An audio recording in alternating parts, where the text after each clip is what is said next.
বৃষ্টিতে পাহাড় ধসের শঙ্কায় আছেন পার্বত্য চট্টগ্রামবাসী। সেখানকার পরিস্থিতি জানাতে যুক্ত হচ্ছেন আমাদের সহকর্মী প্রণবেশ চক্রবর্তী।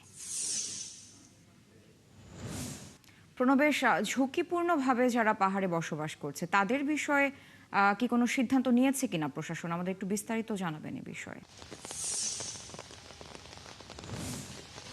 চট্টগ্রামের শহর এবং আশপাশে অনেকগুলি পাহাড় রয়েছে যেগুলো খুবই ঝুঁকিপূর্ণ।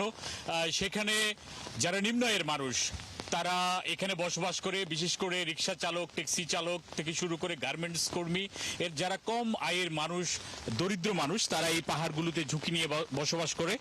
তবে চট্টগ্রামের এই ঝুঁকিপূর্ণ যে পাহাড়গুলো রয়েছে সেখানে থেকে মানুষ সরে যাওয়ার জন্য চট্টগ্রাম সিটি কর্পোরেশনের পক্ষ থেকেও বলা হয়েছে।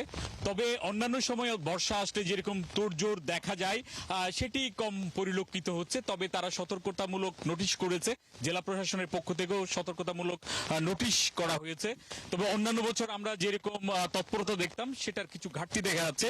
মূলত চট্টগ্রাম সিটি কর্পোরেশন এখন এখানে তারা বেশি মনোযোগ দিচ্ছে যাতে এলাকাগুলোতে, নিচু এলাকাগুলোতে যাতে জলাবদ্ধতা না হয় সেটির দিকেই। গতকাল রাত থেকেও টানা বৃষ্টি হচ্ছে, গুড়ি গুড়ি এখনো চলছে।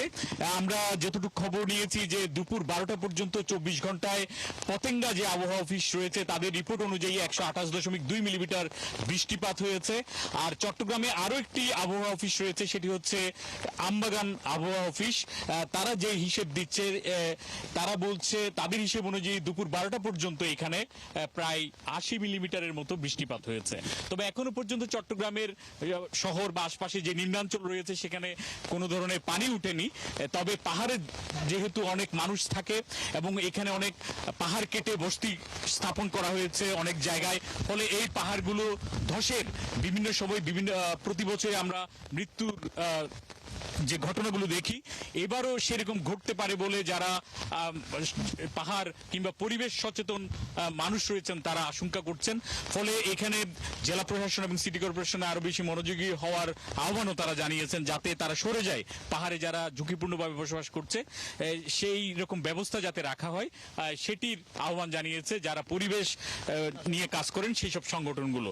তো আমরা দেখছি টানা বৃষ্টিপাত হচ্ছে, তবে এটি এখনো গুড়ি গুড়ি বৃষ্টিপাত হলেও কম নয় বৃষ্টিপাতের পরিমাণ। প্রণবেশ, ধন্যবাদ যুক্ত হওয়ার জন্য। দর্শক, যুক্ত ছিলেন সহকর্মী প্রণবেশ চক্রবর্তী। বৃষ্টিতে পাহাড় ধসের যে ঘটনা ঘটেছে পার্বত্য চট্টগ্রামে, তারই আপডেট নিয়ে তিনি আমাদের সাথে যুক্ত হয়েছিলেন।